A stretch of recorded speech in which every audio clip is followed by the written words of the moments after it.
Got the flip-flops on, got the dirty jeans on. Today's almost a bummer, but almost good because we're not gonna be driving this car for at least a few more days here. So what I'm gonna embark on here is our timing belt replacement. And when I say timing belt replacement, it's gonna be the timing belt, the water pump, crank and cam seals, drive belt, valve cover gasket, spark plugs, wires, distributor cap, rotor, thermostat. All of that is getting done in one shot. So unfortunately, I found out Rock Auto doesn't deliver to Colorado anymore because of a law someone passed last fall that makes them have to calculate a bunch of weird taxes. So they just said, screw it, we don't do Colorado anymore. So I actually ended up doing this all through Parts Geek, and they had everything I needed. So we've got a full Eisen timing belt kit. So it's the timing belt, we got the tensioner, an SK bearing, we got some J-Tech coil bearing, got a Timken seal there, we got the new thermostat, another seal, those are some lug nuts, which now I don't actually need because I'm running aftermarket wheels, but I was short 2 lug nuts, so I bought some new ones. There's our nice water pump, which comes with a very nice metal gasket that's on the bottom of this thing. And that's one reason I went with this kit, because a lot of the cheaper kits come with a paper gasket for the water pump, and those just never seal right for me. So went with a nice name brand, nice metal gasket. Haven't had an issue with those. In here, we've got our NGK wires. I've got Bosch cap and rotors. This is actually my ABS delete kit we'll get to on another day. We've got full valve cover gasket with tube seals. We got our drive belt. These are braided lines. We'll get to those another day as well.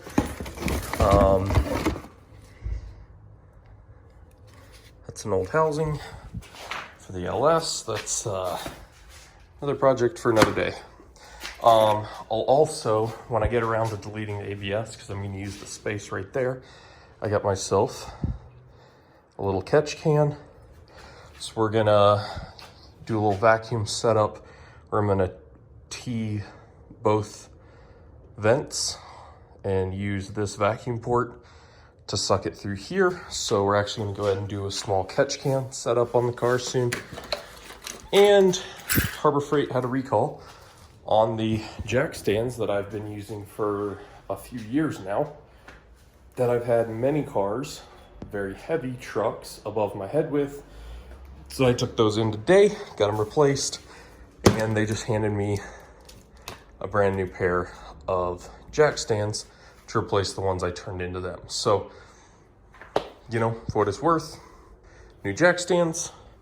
Also swung by my local Toyota and got myself a couple gallons of Toyota red coolant, because I believe that's what's in the car right now. So I'm just going to throw that in, keep it simple for now. So anyway, to get started, obviously we need to drain our coolant, take off our coolant lines because there are thermostats in here. Got to take off our covers, get the intake off, get the reservoir off, get the fan assembly kind of out of the way, and we'll start tearing into this whole thing. So I'm gonna start removing parts. All the top stuff's off. We got the coolant reservoir tank, upper radiator hose, intake assembly, and the plug wire covers all removed. Upper hose is off, and I've got coolant draining down there. I do have a small leak that I'm gonna have to fix, but it'll be a lot easier with the alternator out of the way, so I'm probably gonna drop the alternator out of position. And there's a little metal cap I think I showed you guys in a previous video that's been leaking on me, so I'm probably gonna go ahead and reseal that right now while all the coolant's drained. But next step now is just to start pulling all the front of this apart, and get the thermostat housing apart, start pulling all the, That's a little noisy. We might need to actually replace that. Yeah, look at that wobble. I do not have one, so that's something I'll have to pick up in the future. Yeah. So if you guys have ever seen one of these older 1UZs pulled apart, they actually run 2 distributors, one off of each cam. So you can see here, I haven't pulled this one yet. So that's your distributor cap, plug wires, and then over here I have it pulled apart, and the rotor mounts inside this housing, which is around the actual cam gear, and then your distributor cap goes on top of that.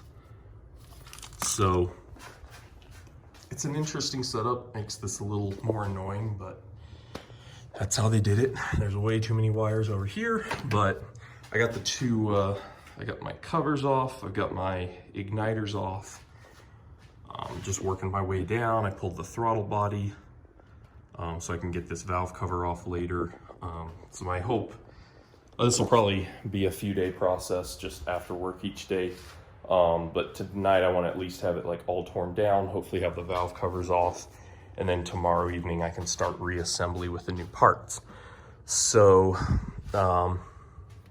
yeah, now I'm at the point I can start pulling my fluid fan pump. I can pull the alternator out of the way, get this tensioner pulley off, and we'll pretty much be crank pulley, of course, but that'll pretty much get us to the entire timing belt. So we'll see you when the timing belt comes off. So almost having the belt off. I've given up dripping sweat everywhere, fired up my big nasty fan, so it's blowing everywhere. But on these, so ran this to 0. It's a tick off, but close enough because I've still got to pull that pulley off. Then you can see down here, I've marked them. There's a small mark on the cam gear and this line on the cover behind. Same thing on this side. It's kind of down in here. Mark on the head, on the cover, and notch on the cam gear. So that's how you kind of figure out where your timing is. Now I gotta just pull the crank pulley, pull the cover behind that, and then we can pull the whole timing belt off of here. Something else, I might be extending this by a few days. So I thought I could do this with the fan in there, but I couldn't. So I had to pull the whole fluid fan assembly. The only part that's left, there's these 2 hoses that run down, and they actually run in here to a little fluid cooler. But I know I want to eliminate this anyway. I just plan to do that later on. But while I'm here, while it's torn apart and I'm seeing how much space I have, I may just order some electric fans, and then you get the pulley off of one of the, either an LS 1UZ or a 2UZ, because they used their bracket, because the bracket on this is the whole fan assembly is run off of fluid. So you have your reservoir, you have your actual fan assembly, you only have low and high speed, and then you have this whole bracket, and this is actually a fluid pump, and it pumps fluid through to give you the pressure to run the system. Obviously that's a lot of weight, a lot of room, a lot of stuff I don't want on this car. So the other motors, they use the same bracket, but they have a fan bolted to that pulley. So the trick is you just get one of the brackets and pulleys, bolt that to the engine so that your drive belt can still route correctly, and then you just throw a couple of fans on the radiator, wire it up, and you're done. And then you've got a lot more space, less weight. So I may just be ordering some parts tonight and never putting that back in the car. But for now, we continue tearing down. All right, so we are to the belt. Pulley gave me some trouble, so I had to use my puller on it. Got the cover off, and there is our belt. So now I gotta do, there's 2 bolts holding the tensioner in. Drop those out, gives you enough free play to pull this whole belt off.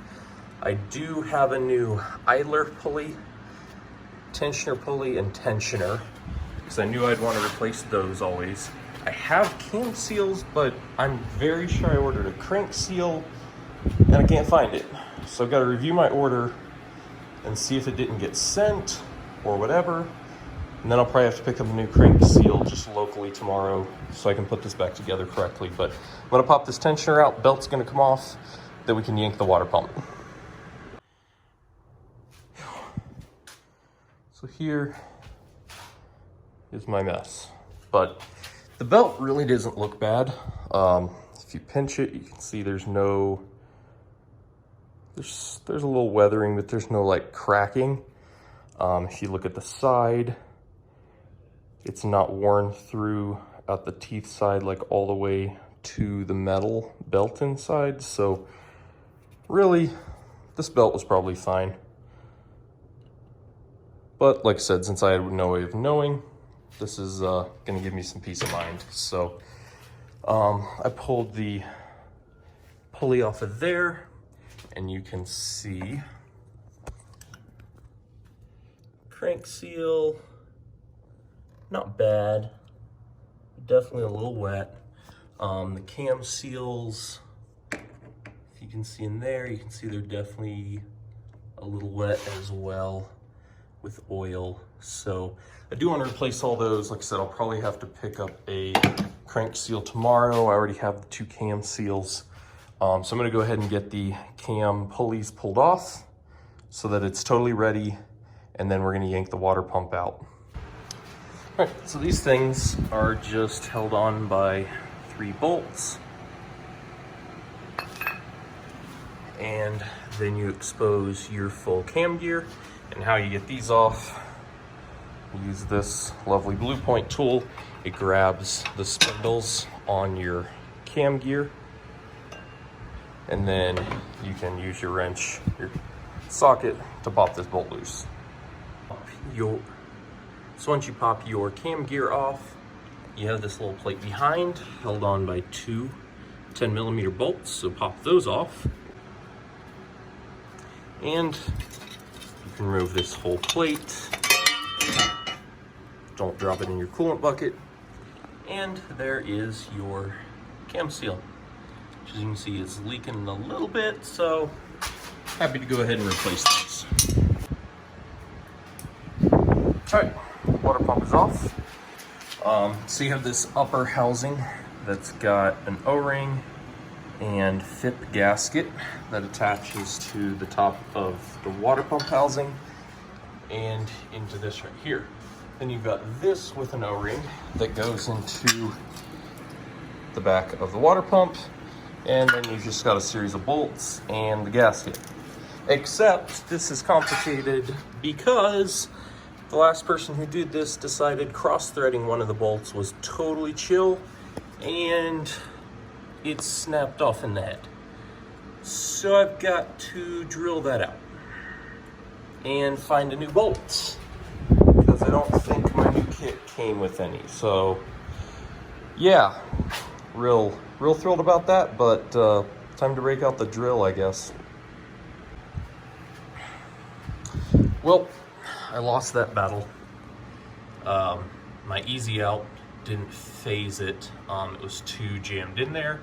So I had to drill it out, and I tried to save the threads by retapping them, but it went too big on me. So tomorrow, as part of my parts pickup for this car, I'm gonna have to grab a little helicoil kit. It's an 8x125 bolt, so I'll grab a helicoil kit.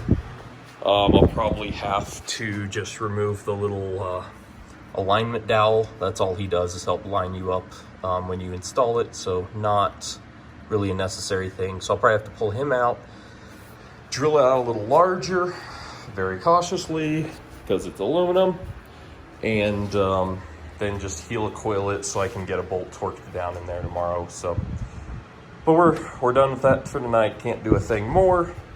So I'm gonna go ahead and move on to pulling the plug wires and the valve covers. The Adam has come to visit again. I'm here again, guys. I'm gonna call it here for tonight. I took this valve cover off. As you can see, it's pretty clean in there. There's some crust and stuff I need to clean out before I put it back together. I popped out this cam seal, and this needs a lot of cleaning and scraping, but there's the valve cover. And the spark plugs aren't terrible. There's no tracking up the ceramic or anything. They are pretty worn though, if I can get it to, there we go. Little corrosion, little wear. So I have new plugs we're gonna put in. There's all the entire plug wire system, which gets replaced with NGK. But tomorrow I've got to buy a crank seal. I'm going to buy a helicoil kit to fix that one hole. And tonight I'm going to order an electric fan kit, a relay kit, some switches, and electric fans. And hopefully they have fast shipping so we can get those here quick, because I really want this car on the road. I was going to have it on the road by this weekend. Now that's not going to happen, but that's how she sits. We'll see you tomorrow.